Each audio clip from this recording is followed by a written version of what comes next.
Hey everyone, welcome to Crimson Guitars in association with the Dorset Guitar Museum. This is a luthier's teardown, and today we're going to be looking at this little puppy. This is a Danelectro 59 Devine.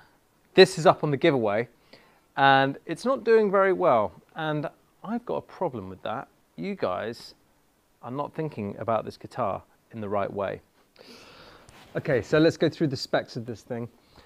We've got a 25-inch scale length, the same as a PRS.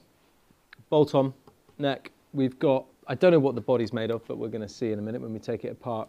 Got a rosewood fretboard. We have got a slight angle on the headstock, teeny tiny. We've got these mad pickups that they put in. Now, these guys are the notorious pickups that were basically recycled from the Max Factor factory, which was just down the road from Danelectro in the 60s. They pilfered a load of these unwanted lipstick cases and they used them to make pickups, which is just so cool. I love that. I love the trashiness of that. And these have been recreated in that style. So I think they've been reconstructed. They're not the original lipsticks, obviously, but they've been reconstructed in the same way, brass and zinc, in the same measures, 80-20, I think it is. They should sound just like they used to when they used to make them in the 50s. Hence the 59 Devine. We've got this flame top, which is quite clearly fake. We'll have a look in a minute, but I think this is literally just a print. It's just a photo, I don't think it's even wood. We've got this hardtail bridge, which is actually floating off of the body. So it's kind of like a hardtail, but it's also kind of like a Tune-o-matic because we've got a fixed radius on the saddles here. Well, not fixed radius, you can move them, but you can also move this up and down like a Tune-o-matic to adjust your action. So it's kind of a weird system, and you know, it's just like all Danelectro stuff. It's just like bolts just bolted in here and there. It's pretty Frankenstein-y. The volume and tone control for each pickup here, three-way switch. These things are like a bit flappy and chunky, but it is nice to have tone for each pickup. What else we got? We've got binding on the front and the back. Oh, and something I really like is we've got these really lovely vintage Goto tuners. They're a lovely colour, that kind of like aged nickel kind of a colour. I love the pickup adjustment is on the back of the guitar, so the pickup height is adjusted from here, which I rather like. It's nice not to have those screws on the front. It just kind of makes it a little bit more, well, I don't know. It's kind of more simplistic, I suppose. We've got the back plate, it's just screwed straight onto the back. They haven't even bothered to like recess it into the body. Another money-saving exercise, no doubt. So these guitars are like, you know, they're kind of funny in how cheap and nasty they are. And that's what I kind of like about them. I like the kind of romance of that. They've got a kind of garage bandy type feel to me. And they kind of play like that too. This pickup is absolutely miles away from the neck. Now usually when the pickup is down further towards the neck, you get a lot of quite kind of bassy tones out of it. Now this is miles and miles away from the neck, as I said. And as a result, you get a really different tone. You get your kind of biting, you know, your kind of biting harsh tone from the bridge pickup. But when you go into the middle position, you get a sound which is actually really quite unique. And then you go to the neck position, and rather than getting a really kind of rich, creamy sound, you get something that sounds more like a middle position pickup, but nothing like a Strat. And one thing I will say about Danelectros is they are unmistakably Danelectros, right? There's nothing like them. I love the headstock. I love the body shape.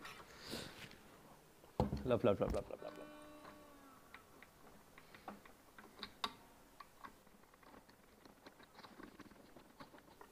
I want to know what this thing's made of. Doesn't say. There's barely any information on this online, and I can't believe they don't have washers in this thing, or, well, I say washers, like anything. Okay. Let's see. Okay, so there's a shim in there. And this is straight from the factory. So a bit like quite a lot of old fenders, needed shimming straight up. Now that is, wow, that's really soft. That's really soft wood. That's like a kind of like a poplar or something. And remarkably, oh no, hang on. So yeah, we've got a top on here, which is about 5mm thick. Let me just see if I can get you to see that. Can you see a kind of 5mm top, but then on top of that is basically a photo of some wood. It's not a plastic body like they used to be, so that's something. Big neck pocket there. There's no information on the back of here, but what we do have is some, ow! I just got a splinter. We've got some weird kind of, something weird's happened with the paint there. Can you see that? It's like all splodgy. Not on the visible part, inside the pocket, but yeah, there's some definite splodge going on there. No clue as to what the neck is made of, but I would imagine it's maple. We'll have a look inside the truss rod cover, and in fact, let's just do that now. No, we've got paint in there, so we can't really see. But we've just got like a kind of straight through route there for the truss rod. In that way that, you know, we see on a lot of guitars, but we don't really do that here because it, you know, you're taking out more timber than you need to. I can't believe how soft this wood is. It's like I can get my fingernails in there. It might even be like basswood or basswood. I'm never quite sure how you pronounce it. You know, I'm so bad at mispronouncing things. Whatever it is, it's cheap. No judgment. I'm not cussing it at all. Let's have a look at the electronics. Now, I'm not sure what I'm expecting to see in here that's particularly out of the ordinary. Maybe some slightly shoddy solder joints. You never know until you open it up. Ooh, that's very interesting. Okay. Now this is quite funny. We've got we've got the kind of foil on the back, but absolutely nothing on the body. So this is doing zero. You're not creating any kind of envelope whatsoever, which is probably why it's quite noisy. But the real icing on the cake is inside. So if you just come down here with me a sec, you can see. We've got a couple of stacked pots here, so tone and volume. Now, if I just put some light inside there, I want you to look at that top. That, my friends, is MDF. That's right. It's not even ply. It's MDF. It's kind of like cardboard. Danelectro have upgraded from making their guitars out of plastic to making their guitars out of cardboard. Love it. So far, right, we've got a guitar that is made out of photographs, cardboard, and old lipstick tubes. This guitar is like an organised skip. It's hilarious. I love it.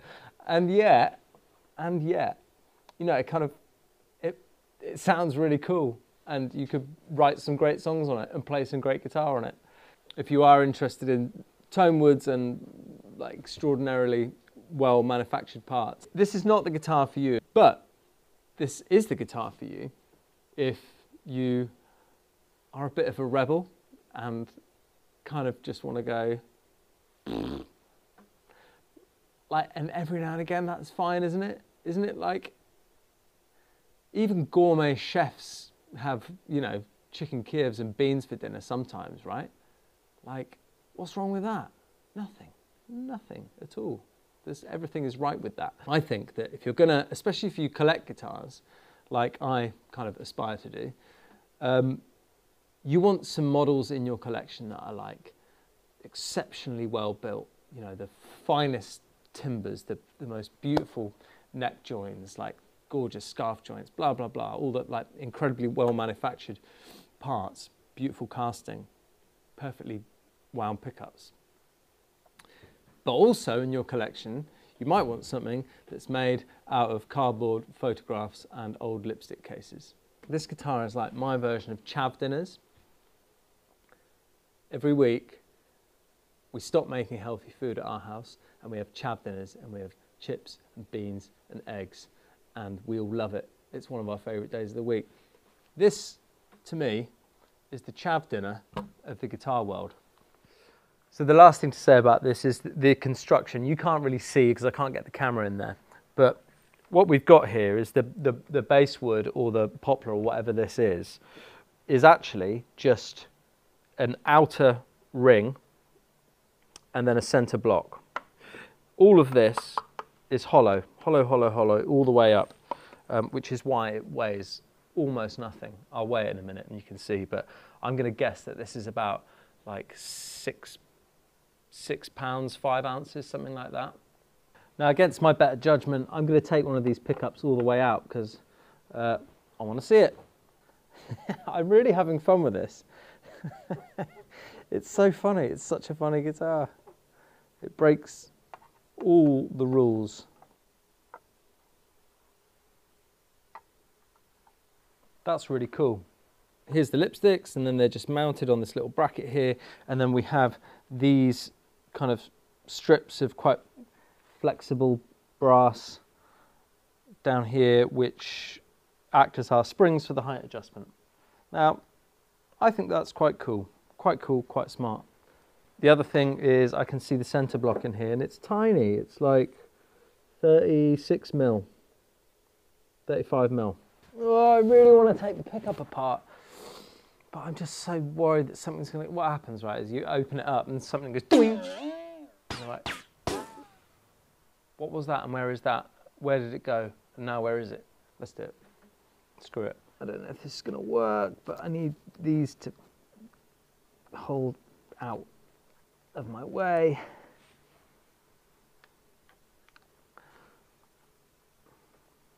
Oh, there it is. There's that thing that goes boing. Open up the lipstick tube. Oh, it's all sealed up. Okay, well, there, look, I can see my winds. Magnet under there. Yeah, there it is. So simple. Very cool. There, cool, done. Okay, back in you go. Now I know, and I'll never wander again.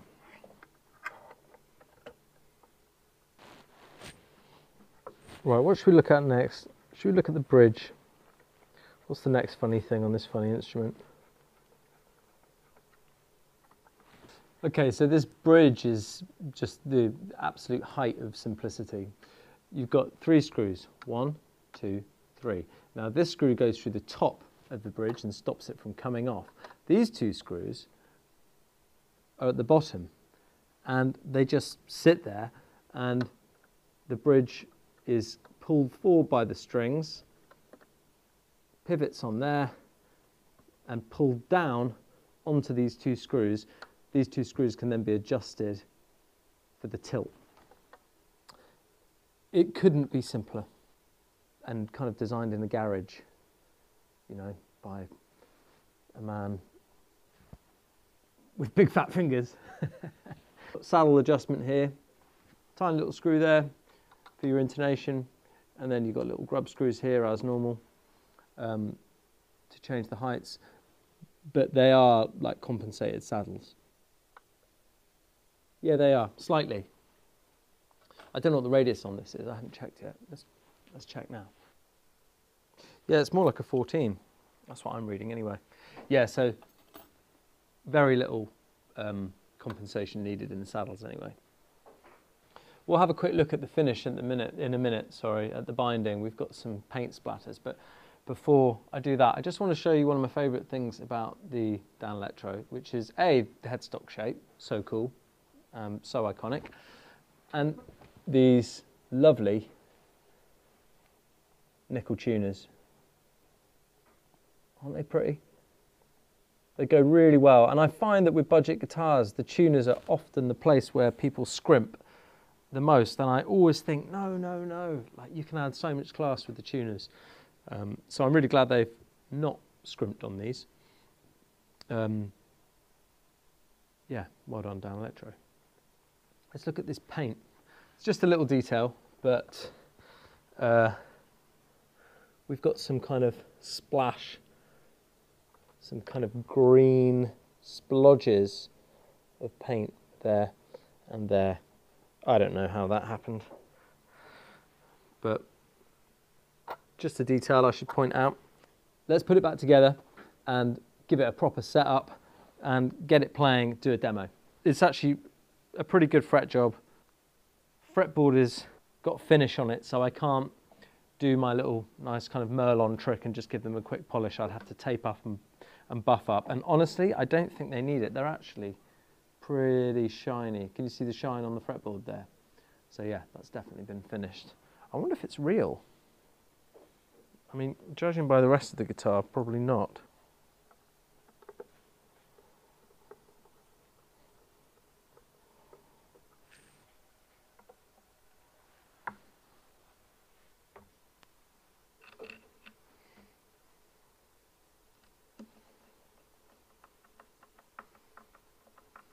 Don't crack the lacquer. Don't crack the lacquer.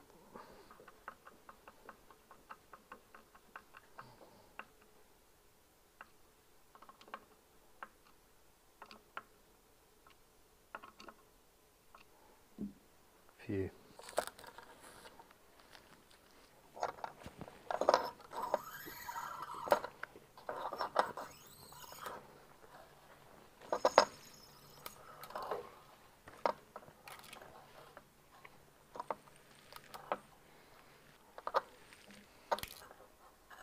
Before I put these strings back on, I just want to reassure you that I have been playing this for about an hour before I did it. I've played it a lot and the frets are good. I've got no buzz and the fret ends are totally passable.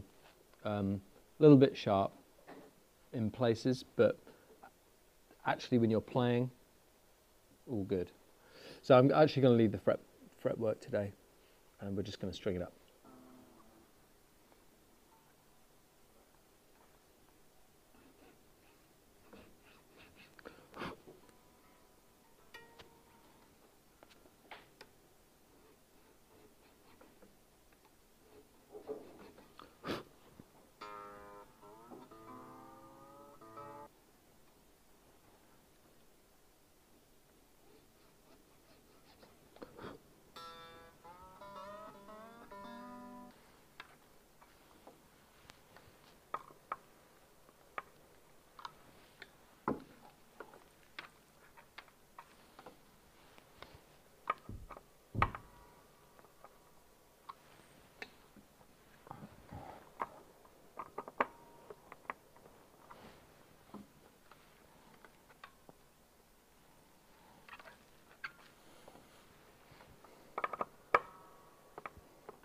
I just adjusted the bridge, and you remember what I was saying earlier, like kind of how it's like a tunematic. Once all the saddles have been compensated, you can just screw the screws on either side and tilt it up and down, and that's exactly what I did. And it's actually really easy, as is moving the saddles forward and backwards, although you do have to take the tension off the string, which is a bit annoying, but you know, it's not the end of the world.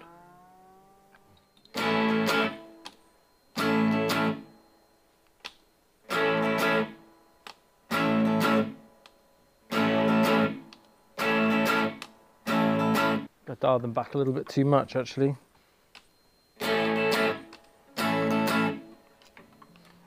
Did I dial them the wrong way?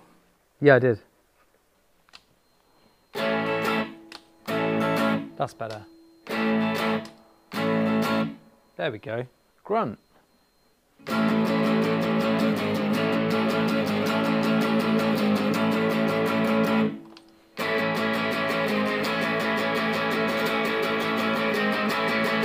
Yeah! Another guitar done. That is the Danelectro 59 Devine. And what a wicked instrument this is, even if it is made of skip detritus, essentially. Now look, I promised you I'd weigh this, and weigh this I shall. Shut up. Shut up. I've been doing this too long. I'm going to guess that this is about like 6 pounds, 5 ounces, something like that. So that is 6'4" on the nose. I think I've been doing this too long, but I'm not going to brag about it because that would be quite loserish to brag about. I can guess the weight of guitars. Never mind, whatever. Thank you so much for watching. Like, subscribe and comment. We love your comments and we will endeavour to reply to them if we can. And do not forget to get yourself onto the Great Guitar giveaway. Come on, give this instrument a chance. It's wicked. It needs to be in your collection. It's kooky, it's cool, it's chonky, it's characterful, it's weird. So yeah, Great Guitar giveaway. Get on there and help us to get the Dorset Guitar Museum, because as Ben always says, we deserve a guitar museum. Thanks for watching. See ya.